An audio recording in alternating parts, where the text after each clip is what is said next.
Hi there. Today I wanted to talk about a purchase I just made. It's a 10-inch 8-amp electric pole and chainsaw by Sunjoe. I purchased this from Home Depot, and I'm not familiar with the brand, but the reviews were pretty positive, so I just wanted to give you a little demo of the unboxing of it and how I would use it.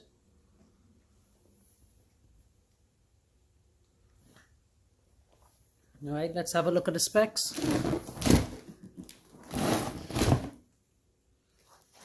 Okay, so it comes with a 2-year warranty. It's an 8-amp motor. It's a 10-inch chain length. Cutting thickness is 9.5 inches. Recommended is 8.5. The overhead reach is 15 feet. Now this unit, the 15 feet measurement includes your height and your reach. So if you're 6 foot high and your reach maybe a foot or two, plus the length of the pole, that brings you to 15 feet. The oil tank capacity is 2 fluid ounce, so you need to buy chain oil for this unit. It does not come with it. It has a telescopic pole length of 6.5 feet to 8.8 feet. And the weight of the chainsaw is 8.4 pounds. The pole is 8.4 pounds, and without it, it would be 5.5 pounds. So what's pretty cool with this is that you're able to either use it as a pole, so an electric one, or you could disconnect the pole part and you could use it directly. Just connect it together. So let's see what it looks like inside. Okay, these are the contents. So it comes with the handle part,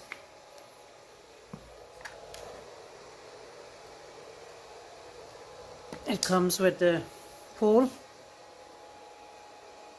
it comes with the protection, and the blade, and the chain, and a quick mounting guide. Right, it also comes with instructions, a spanner, I'm not sure what this is, right, and registration material. So I'm going to assemble it and I'll be right back. Okay, so the instructions say to take the cover off, which I did with the spanner provided. And then they said not to cut the zip tie that was holding the chain to the bar. I did that, didn't read instructions first. Then they said to string it around this sprocket over here and then adjust it. What's nice with this unit is that it has a diagram on it to tell you the direction the chain must go. This would probably come off when you start cutting trees and limbs and so on, but it's nice for the setup that you have the orientation correctly. All right, then they said to put the cover on and tighten it down. Okay, so that's what it looks like. Tighten it down so you're able to move the chain without too much effort. Right, there is an adjustment. That's the next step. Okay, so the adjustment is over here. I had to take the chain off. It's right here. So what you need to do, you need to turn this screw in order to move the adjustment down. The adjustment goes over this hole. All right, so here we go. Okay, so here it is. So what I need to do, I need to tighten the adjustment pin in the back in order to tighten this up. Okay, you don't want to over tighten that pin, that adjustment, because you want to be able to make sure the chain moves freely.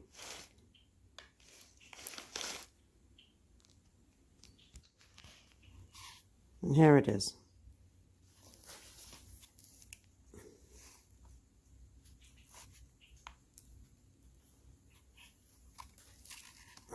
All right, so this part goes on this.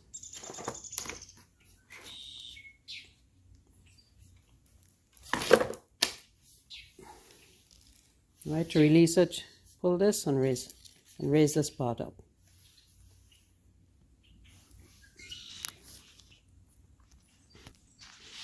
To attach the pole, let's see how that's going to work.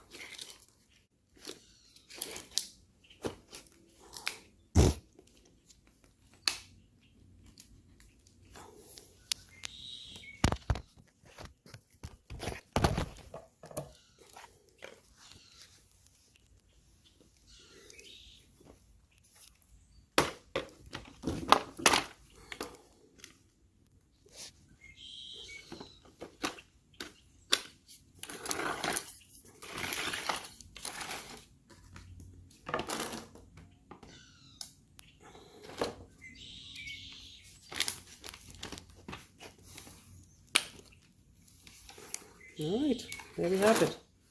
If you want to extend the pole, you can do so here.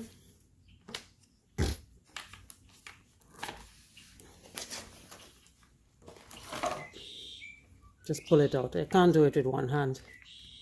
All right, and the next clip I will show it in use. What I also purchased was a replacement chain. Here it is.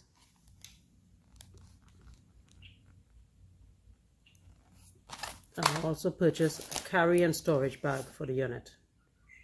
Right, I think this was about $15, this was about $20, and the unit itself was about $80. So altogether about $120.